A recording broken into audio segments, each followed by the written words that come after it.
উকিমাতিস সালাহ লা সালাতা ইল্লাল মাকতুবা। ফরজ সালাত যদি আরম্ভ হয়ে যায়, আপনি যদি 2 রাকাত সুন্নতের নিয়ত করেন, 1 রাকাত পড়ছেন অথবা তাশাহুদ বাকি রয়েছে, আকামত সাথে সাথে আপনি সালাত ছেড়ে দিবেন। ছেড়ে দিয়ে আপনি ইমাম সাহেবের সাথে তাকবীরুল্লাহ ধরবেন, আপনি ইমাম সাহেবের সাথে জামাত ধরবেন। এই হাদিসগুলা তারা কিভাবে পড়লো, এই হাদিসগুলা তারা কিভাবে বর্ণনা করলো, এই হাদিসগুলা মানুষকে বুঝাইলো না, তাদেরকে ব্যাপারে আল্লাহ তাআলা বলেন ইন্নাহু কানা যালুমান জাহুলা। তারা আলেম নয়, তারা জালেম। কই তারা কি জালেম? কই যাবো? জান্নাতে না জাহান্নামে? আর জালেমের দল তারা, জালেমের অনুসরণ করে তারা কই?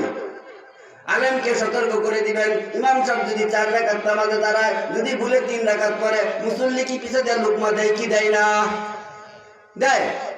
ইমাম সাহেব ভুল করলে মুসল্লি পিছে দিয়ে কি লুকমা দেয়?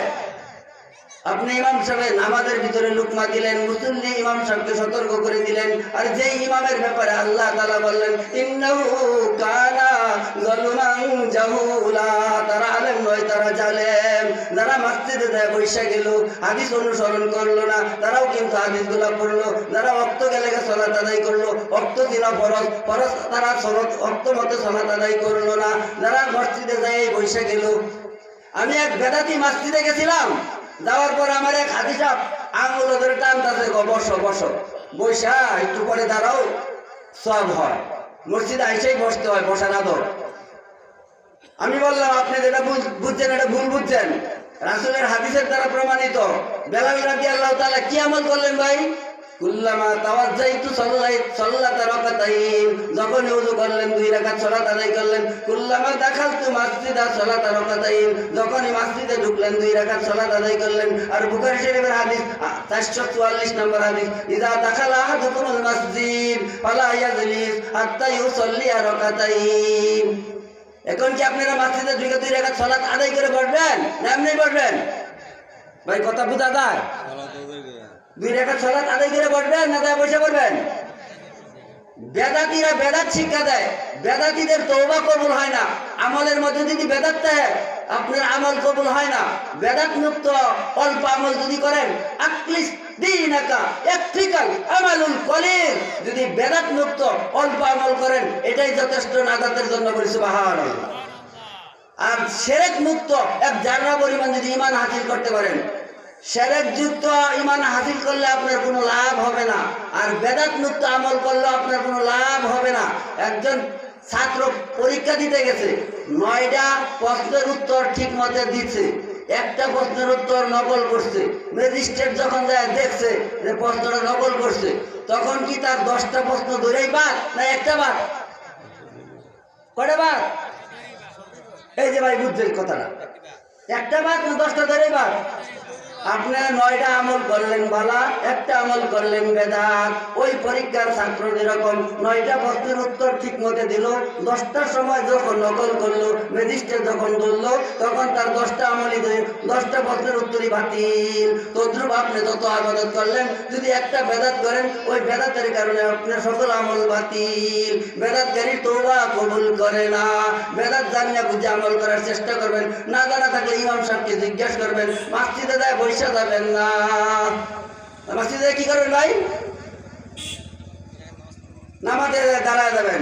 গড়ি দেখার টাইম নাই, হাদিসে যা করছে তাই মানবেন। আপনি গড়ির দিকে তাকায় থাকেন না, যাইয়াই আপনি নামাজে দাঁড়ায় যাবেন। 1 রাকাত পড়ছেন অথবা সূরা ফাতিহা শেষ করছেন, রুকুতে যাইতে পারেন নাই, এদিকে ইকামত শুরু হয়ে গেছে। আপনি কি করবেন? সালাত ছেড়ে দেয়া ইমাম সাহেবের সাথে জামাতে শরীক হয়ে যাবেন।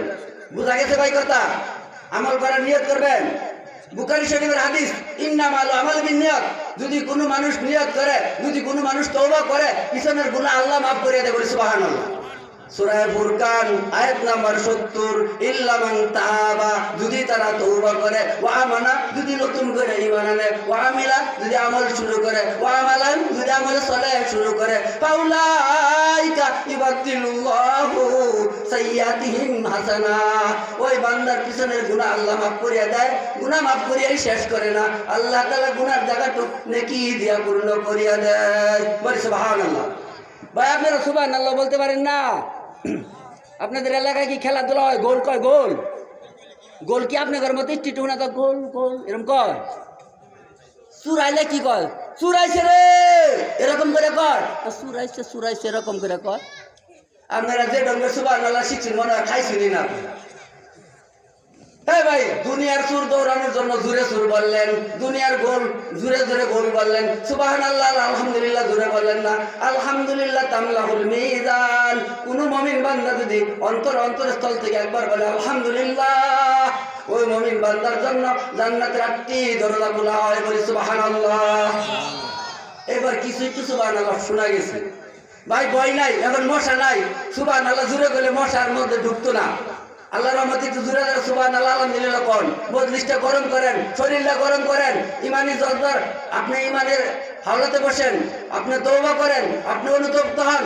আপনারা তো রোগে ধরছে, বেমারিয়ে ধরছে, এই জন্য সুবহানাল্লাহ আলহামদুলিল্লাহ জুড়ে আসে না। ফি কুলুবিহিম মারাদুন ফাজাদাহুমুল্লাহু মারাদা। আপনার কলবটা বেমারি হয়ে গেছে, আপনার কলবটা অসুস্থ হয়ে গেছে, এই জন্য আপনার কলব অসুস্থ কলবের দ্বারা জিকির করতে ভালো লাগে না। আল্লাহ রাসূল বলেন, আমি বলি না। আল্লাহ রাসূল বলছেন, আর দুনিয়া সিজনুল মুমিনিন ওয়া জান্নাতুল লিল কাফিরিন। মুমিনের জন্য দুনিয়াটা জেলখানা, কাফেরের জন্য দুনিয়াটা জান্নাত। মুমিন দুনিয়াতে কষ্ট করবে, পরকালে যায় সুখ করবে। মুমিনের জন্য দুনিয়াটা কি ভাই? জেলখানা। এই যে ভাই কথা শুনতে আছে ভাই, একটু যদি উত্তর দেন তাহলে বোঝা যায় যে আপনি কথা বুঝলেন।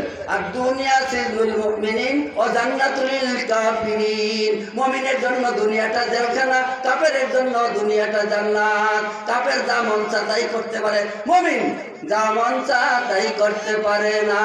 জেলখানার আসামি যা মন চায় তাই করতে পারে না। ভাই, জেলখানার আসামি কি যা মন চায় তাই করতে পারে?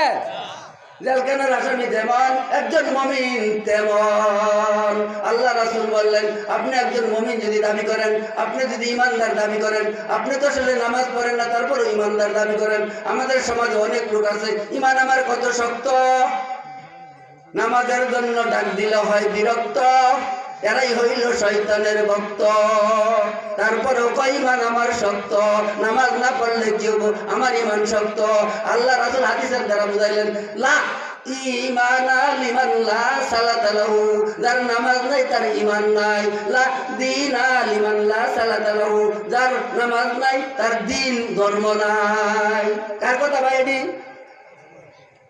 রাসূল বললেন, লা দীনা লিমান লা সালাতা লাহু। যার নামাজ নাই তার দ্বীনও নাই, ধর্মও নাই। লা ঈমানা লিমান লা সালাতা লাহু। যার নামাজ নাই তার ঈমান নাই। তোমার কত বড় ঈমান শক্ত, তুমি তো বাক্কা শয়তানের ভক্ত, নামাজের জন্য ডাক দিলে হয় বিরক্ত। আজকে আসার সময় এক লোকের বলছি যে মসজিদকে আসে আজান হয়েছে, আপনি এনে বসে রোদ দেখাইতেছেন, আপনি যান মসজিদে যান। পশু অনুভব রয়েছেন কি ভাই, অনুভব করুন। আল্লাহ কত সহজ করলেন। দুনিয়ার সরকারি কাজ করা কঠিন, আব্বার কাজ করা কঠিন, মালিকের কাজ করা কঠিন, আল্লাহর কাজ করা সহজ। আল্লাহর কাজ যদি দাঁড়ায় না পারেন বৈশা করেন, বৈশা না পারেন শুয়া করেন। সহজ না কঠিন? সহজ। অনেক গুসুলি আছে, হুজুর গুসুল করছি না।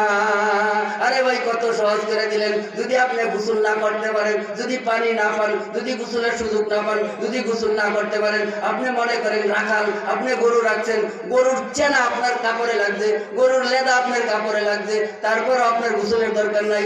আপনি নিজে প্রস্রাব করছেন, ছিঁড়া গেছে, আপনি নিজে প্রস্রাব ধরে রাখতে পারেন না, লুঙ্গির ভিতরে প্রস্রাব করে গেছে। শুধু তাই নয়, আপনি সালাত আদায় করার জন্য মসজিদে ঢুকছেন, ঢুকার পরও আপনার অভ্যাস, আপনার একটা রূপ, আপনি টুকটুক করে পড়ায় পড়ায় প্রস্রাব করে। এর জন্য আল্লাহ তাআলা কত সহজ করে দিলেন।